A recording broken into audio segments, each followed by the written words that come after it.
help the class of 2014. Mrs. Wendy Hodges-Kent, Mrs. Rhonda Talton, yes. Mrs. Cassandra Jesse, Mrs. Maxine Feaster, Mrs. Wendy Gully, and last but certainly not least, Miss Barbara Watching. Things wouldn't be the same without you ladies, so we deeply thank you for all that you've done for us. Most of us were first disappointed when we heard that we were going to be graduating here, including myself, not gonna lie. But it feels like a fitting place now. It's small and it's close, just like we are. We've even made some good memories on this very stage, right, Mark? Not only have we grown together, we've also grown to know each other. I don't know why I'm so nervous up here because I've seen y'all every day. I've talked to every single one of you, and I even know your full names. Not many people can say that. Yeah, sure, we've been stuck together for these 4 long years, wishing we could venture off and get away. But now, here we are, about to get that very chance. And I don't know about you, but I feel a tug at my heartstrings, just thinking about not having Miss Watch's tough love anymore. About not seeing DeKaylin roaming the hallways anymore.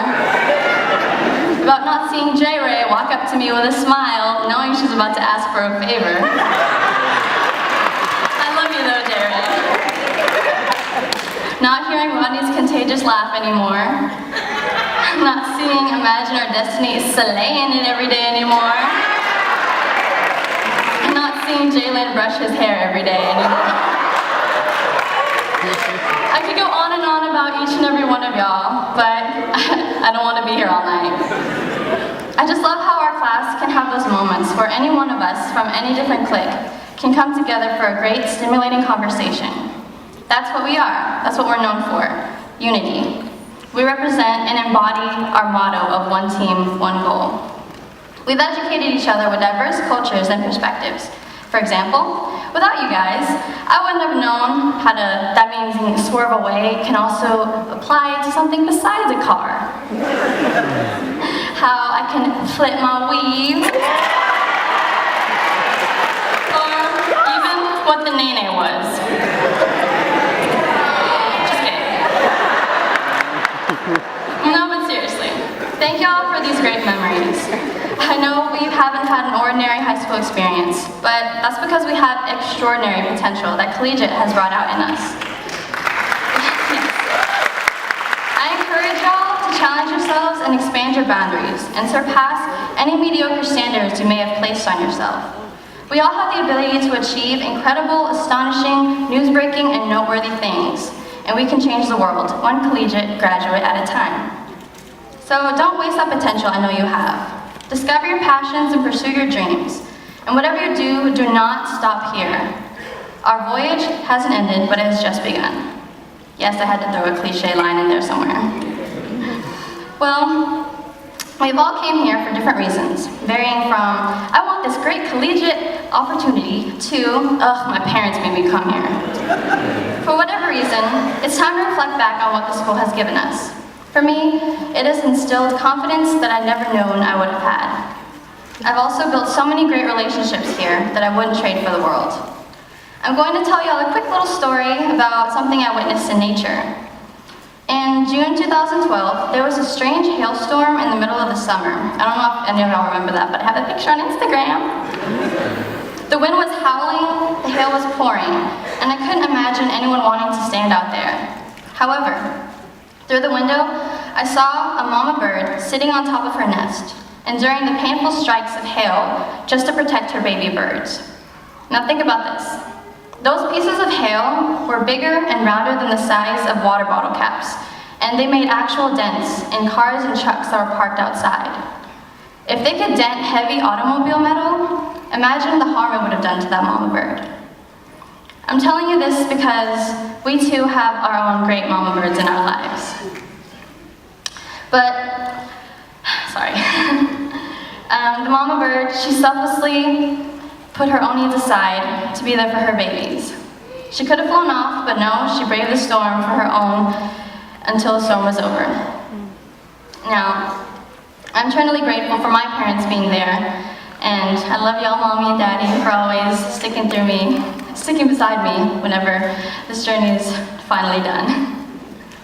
We all have each other. Our loving friends, our loving teachers, our loving parents and family members, and our unconditionally loving and almighty God. We're all our mama birds from these years. These are the relationships I would not give up for the world. As we are about to embark on the next chapter of our lives, we should always hold on to these support systems. They're here to build us up, and they're here to remind us that we're not perfect, so we can make mistakes. We can only learn from them. We also need to stop worrying about our image and start building our character. All the social media can make us forget about that. Facebook, Twitter, Instagram, and Vine. Even I have to remind myself about that. Life isn't about the glamour, wealth, power, or status. It's about knowing where you stand, what you stand for, and defining yourself as a person. Yes, this will be hard to do, but going into the real world, always remember it's about how hard you work, not how smart you are.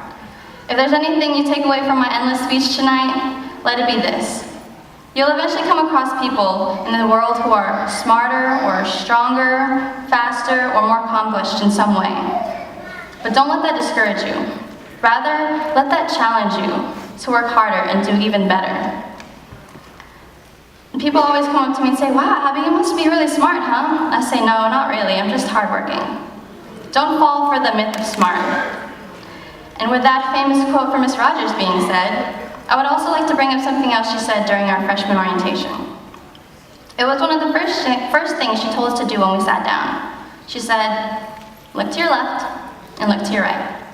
Not everyone will be finishing this journey with you." We started off with 110 hopeful students in our summer bridge classes, came down to 105 with freshman year when it officially started. And now the numbers are slowly declined from there.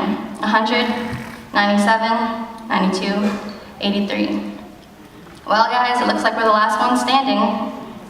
Whether you and I have exchanged a couple of sentences in a classroom, or whether I've known you since the 4th grade, I can genuinely say that I love every single one of y'all, and I will miss all the smiles you brought to my face each and every day. Going from a 2-hallway high school to an 11-building community college, and soon to colossal-sized universities, I have to say to you guys, it's been real. And yes, we are going our separate ways, but just remember where you came from. Cedar Collegiate High School, where your classmates became your great friends, where your friends became new siblings, where your teachers became second parents, and where we all became a big family. Now, my fellow collegians, I ask you one last time today, look to your left and look to your right. Here we are, the final, proud, purposeful, and persevering collegiate survivors.